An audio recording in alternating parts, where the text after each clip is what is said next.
The person you can't stop thinking about loves you. Here's why you're still distant. There's a reason this person keeps returning to your mind. Not randomly. Not because you're bored. Not because you're lonely. They come back to you in quiet moments.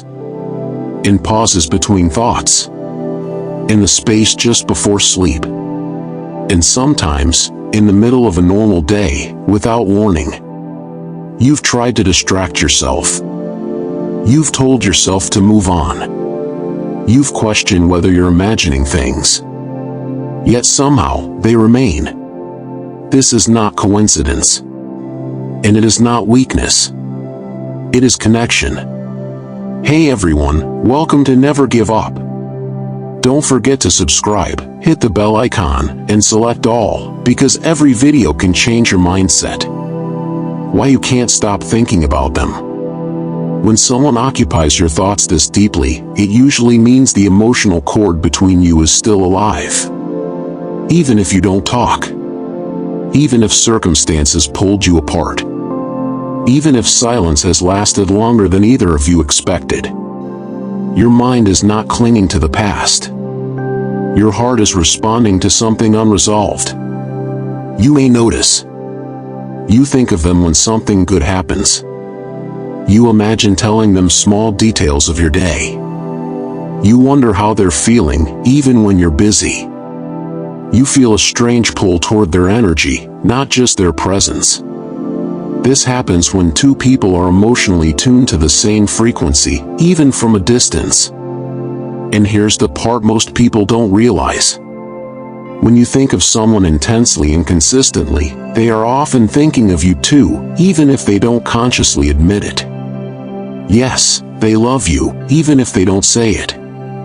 Love does not always show up as action. Sometimes it shows up as restraint. The person you can't stop thinking about may love you deeply, but love doesn't always mean readiness.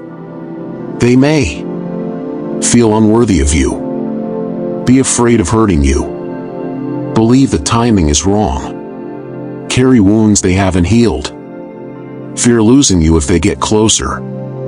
So instead of moving toward you, they pause. Instead of confessing, they hold back.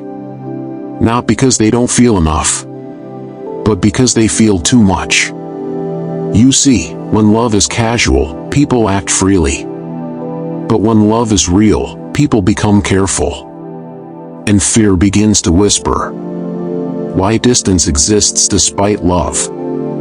This distance isn't created by lack of emotion. It's created by internal conflict. On one side, they feel you. On the other, they feel pressure, fear, responsibility, or doubt.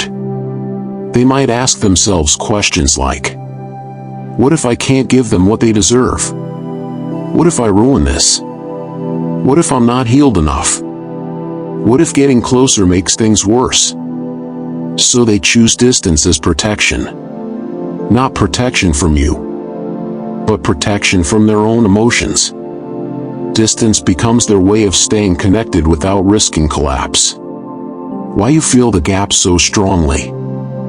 You are sensitive to emotional shifts. You don't just notice absence. You feel it. That's why the distance hurts you more than it appears to hurt them. You sense when they pull back, when something is unsaid, when the energy changes, when the connection feels suspended. You may wonder why love has to feel this heavy. But understand this. The strongest connections often go through the longest silences. Not because they are weak, but because they are unfinished. The unspoken bond between you. There is something between you that doesn't require words. That's why a song can suddenly remind you of them. Their name can trigger emotion instantly. You feel them even when they're not around. You sense they're struggling, without proof. This is emotional resonance. And emotional resonance doesn't disappear just because two people stop talking. It waits. Why they haven't closed the door? If this person truly didn't care, your presence would fade. But it hasn't. They still check on you silently. Wonder how you're doing. Replay conversations. Think about what could have been said differently. Imagine alternate versions of your story.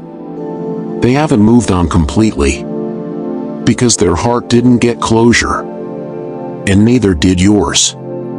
The real reason timing feels wrong. Timing is not about clocks or calendars. It's about alignment.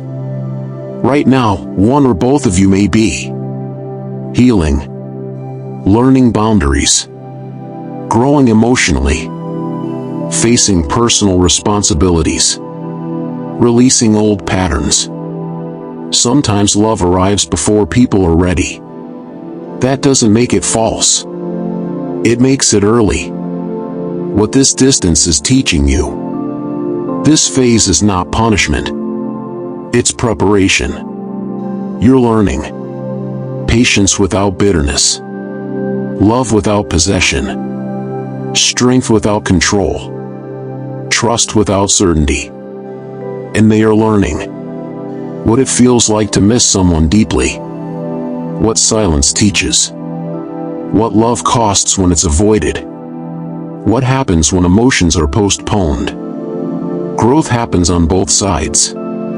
Even when nothing is happening on the surface. What happens next, without forcing anything? You don't need to chase. You don't need to beg. You don't need to prove your worth. If the connection is real, truth finds its way back. Either they return with clarity, or you receive peace and understanding, or the connection transforms into something stronger, or you gain closure that no conversation could give. But it will not stay unresolved forever. Real connections demand resolution. A quiet message for you. If you're reading this and feeling emotional, take a breath. You're not imagining this bond. You're not foolish for feeling deeply. And you're not weak for hoping. Sometimes love exists in silence, before it finds its voice. And sometimes distance is not the end. It's the space where understanding grows. Trust the process. Protect your heart. And remember, the person you can't stop thinking about loves you. But love, when mixed with fear, often takes the longest road. If you found value in this video, don't forget to like, share, and subscribe to our channel. Thank you for your support.